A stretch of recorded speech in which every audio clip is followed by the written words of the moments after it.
Okay, welcome back. Doing the very last question from the sine rule section in your book, page 296.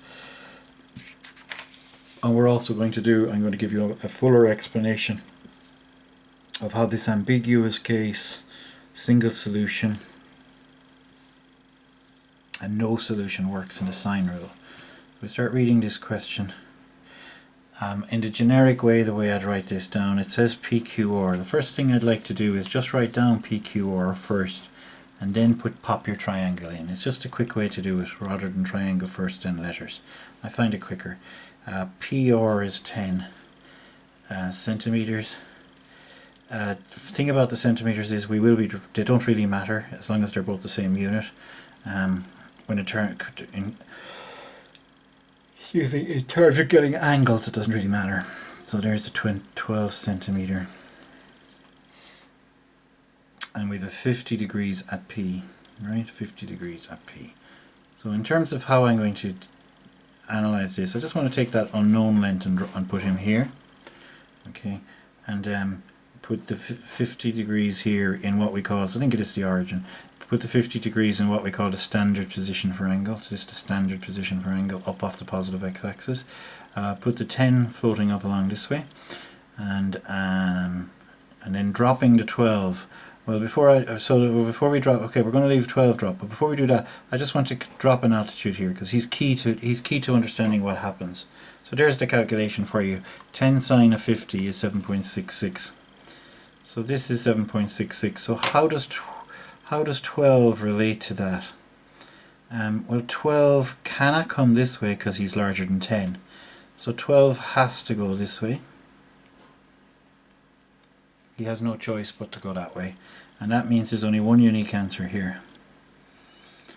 And they ask us, looking at this, they do ask us for the angle at Q.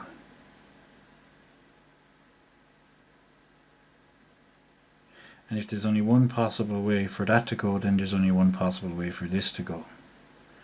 Okay? And when you figured it out, once you found the acute answer here at Q, let's see, I'd called that P. Now moving it around took a little bit of effort. That was Q, so this must have been R. Okay? Actually, to help with that, we'll come back to that in a moment. Let me just give you the way to lay out your cases. So what you can always do is you can always put the unknown length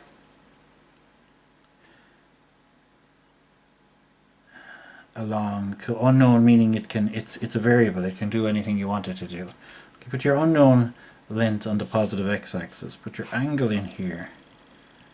Drop a perpendicular just for yourself, because if you know this, call that theta. If you know this length here, A, then you know this length. And then what you want to do is this in between those two? And if it is, then there's the ambiguous case. So it's really simple inequality. If this length, which you're given, because it's an angle side situation, and if it's an angle side long and then side short but not too short, if it's too short there's no solutions. So short, but short longer than the altitude.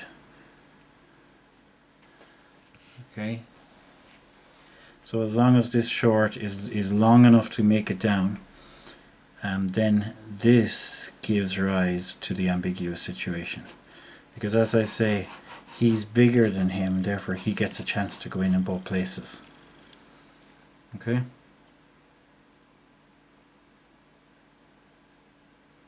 So if you're given two sides, it must go angle longer and shorter, but not too short, to have the ambiguous case. Okay, so we'll get back to the problem at hand. So I put just the way I wrote it, and you don't have to do all that analysis in the general way, especially when you're just ruling things out. So I have 12, 10 and 50. That's the way we drew it. And this was unknown. And they wanted to know this angle here. They showed us only one solution. Okay? So let's call that angle x.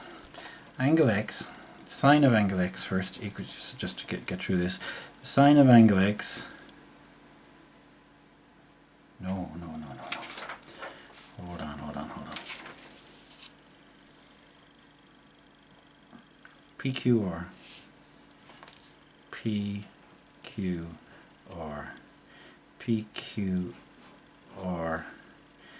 PR10, QR12, angle at P 50. Show that there's only one possible angle at Q. Okay, go for it. The sine of Q over 10 is equal to the sine of 50 over 12.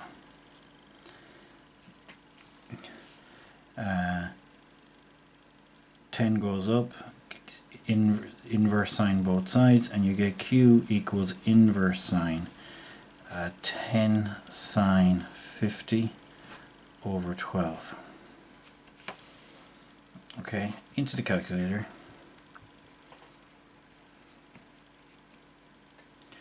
Okay, shift sine, bracket has begun, start your fraction bar, 10 sine 50, you can see there we're in degrees.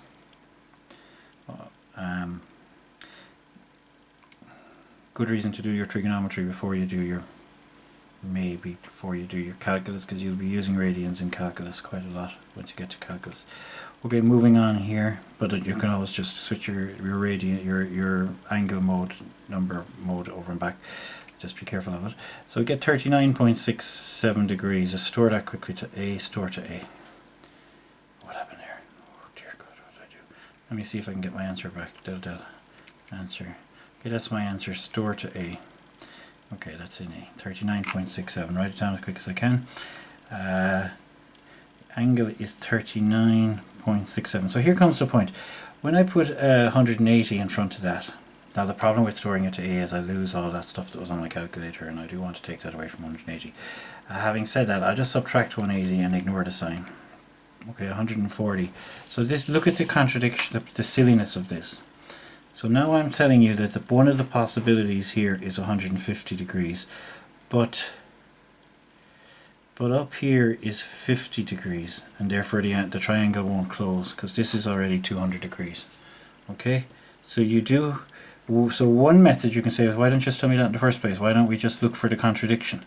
And certainly if you take the supplement of this and add it to the angle you already know, you get this silly contradiction. Okay, but you can have more clarity on it and more analytical knowledge on it by thinking to yourself, aha, the altitude, this length is longer than that length. Therefore, you knew straight away by looking at this. Okay, so here's the thing. I'll give you an angle. I give you a length here, A, and I'll give you a length here, B. Now, if B is bigger than A, game over, one solution. On the other hand, if B is less than A, there's either two solutions,